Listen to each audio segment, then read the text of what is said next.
ഒന്ന് ഹെലികോപ്റ്ററിൽ പറന്നാലോ? അതും തിരുവനന്തപുരത്ത് പോത്തൻകോട് ശാന്തിഗിരി അവതരിപ്പിക്കുകയാണ്. ശാന്തിഗിരി ഫെസ്റ്റിൽ ഹെലികോപ്റ്റർ സവാരി ഒന്നാം ഘട്ടം കഴിഞ്ഞു, രണ്ടാം ഘട്ടം സ്റ്റാർട്ട് ചെയ്തപ്പോൾ തന്നെ ഒരു ഹെലികോപ്റ്റർ കൊണ്ടുവരികയാണ് ഫെസ്റ്റിലേക്ക്. എന്താണ് ഇത്?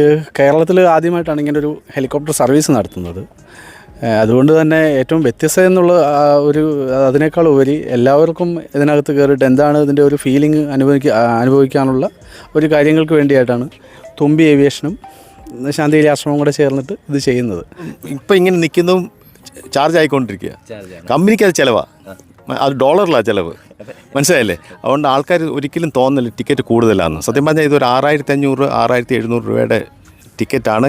നമ്മൾ മലയാളികളുടെ താല്പര്യങ്ങളെല്ലാം അനുസരിച്ചാണ് ക്യാപ്റ്റൻ നായർ ഇത്രയും ചുരുക്കി ഫിറ്റ് ചെയ്തേക്കുന്നത്. ആകാശപാത എന്ന് പറയുമ്പോൾ നമ്മൾക്ക് ഏകദേശം ഒരു 7 മിനിറ്റ് ഇതിന് ചുറ്റിനും കറങ്ങി ഏകദേശം നമ്മൾക്കൊരു ഹെലി വ്യൂ, എല്ലാവർക്കും ഒരു ആകാശ